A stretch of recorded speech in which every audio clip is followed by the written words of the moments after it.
Hello दोस्तों, नमस्कार, प्रणाम। मैं राइटर राजेश रोशन। कैसे हैं आप लोग दोस्तों? आशा करता हूं कि आप लोग बहुत ही अच्छे होइएगा और आपका भी भाई बहुत ही अच्छा है और आप लोग के लिए प्यारा सा निर्गुण सॉन्ग लेकर के आ गया है। तो चलिए दोस्तों, हम इस निर्गुण को आपको गा करके बताएंगे और आप इस निर्गुण को बिल्कुल फ्री ऑफ कॉस्ट गा सकते हैं। तो इस निर्गुण को दोस्तों हम आज आपको मुखरा और अंतरा गा करके भी बता देंगे कि कैसे गाना है। और ये निर्गुण दोस्त बहुत ही हिट मेटर, बहुत ही हिट म्यूजिक पे लिखा गया है, बहुत ही सुंदर ट्रैक पे लिखा गया है। तो हम आपको दोस्तों गा करके सुना देते हैं कि निर्गुण को कैसे गाना है। तो वीडियो में दोस्तों बने रहिएगा, वीडियो को बिल्कुल स्किप नहीं कीजिएगा। अगर आप वीडियो स्किप कर देते हैं तो गाना आपको नहीं समझ में आएगा। अगर इस गाने के विषय में अगर आपको कुछ भी जानकारी चाहिए होगा, अगर कोई इसमें गलती हो गई होगी तो अपना छोटा भाई समझ के माफ़ कर दीजिएगा। अगर कोई भाई अगर इस सॉन्ग को गाता है, अगर गाना नहीं समझ में आता है तो वो हमसे कांटेक्ट करके गाना को समझ भी सकते हैं। तो चलिए दोस्तों वीडियो को शुरू करते हैं और आपको मुखरा और अंतरा गा करके सुनाते हैं। तो चलिए दोस्तों हम पहले मुखरा गाएंगे। मुखरा को दोस्तों ऐसे गाना है। माई बाबू से ई देहिया पोसाला, माई बाबू से ई देहिया पोसाला, तब काहे सब के खटाला ए भाई हो। माई बाबू घर घर बटाला, माई बाबू घर घर बटाला ए भाई हो। माई बाबू घर घर बटाला। मुखरा था दोस्तों। मुखरा को दोस्तों फिर से सुन लीजिए।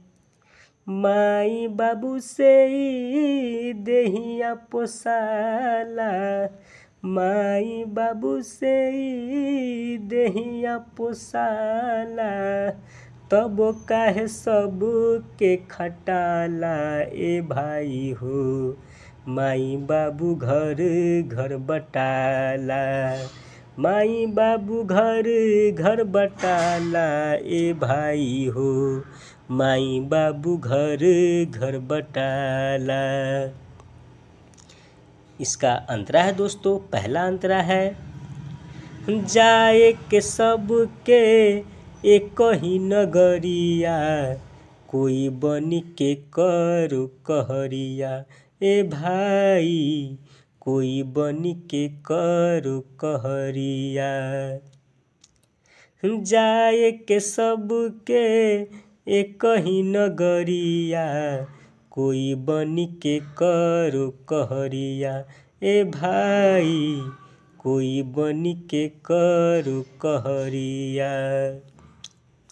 एगो माई बाबू चारू के दुलारे, एगो माई बाबू चारू के दुलारे, भाई भाई से कहे ई हटाला ए भाई। माई बाबू घर घर बटाला, माई बाबू घर घर बटाला ए भाई हो। माई बाबू घर घर बटाला। इसका लास्ट अंतरा है दोस्तों। लास्ट अंतरा है,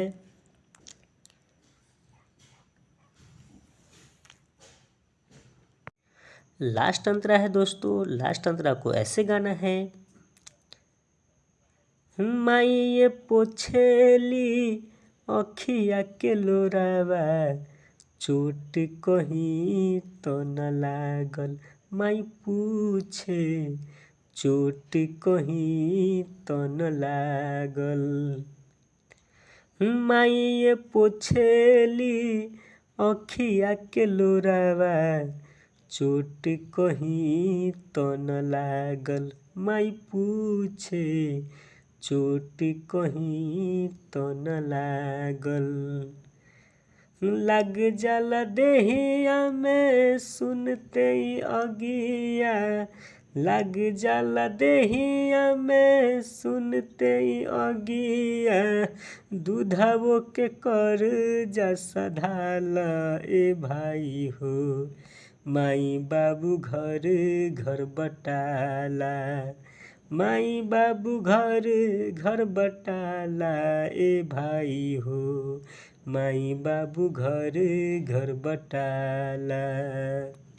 तो चलिए दोस्तों, गाना यहीं समाप्त होता है। और किसी भी भाई को इस निर्गुण के बारे में अगर कोई भी जानकारी चाहिए, अगर नहीं समझ में आया हो, तो हमसे कांटेक्ट करके समझ सकते हैं। तो चलिए दोस्तों, आपका भाई आपसे विदा चाहता है। फिर मिलते हैं आपको ऐसे ही प्यारा सा निर्गुण लेकर के। तब तक के लिए दोस्तों अपने भाई को विदा दीजिए। बाय बाय दोस्तों, जय हिंद, जय भारत।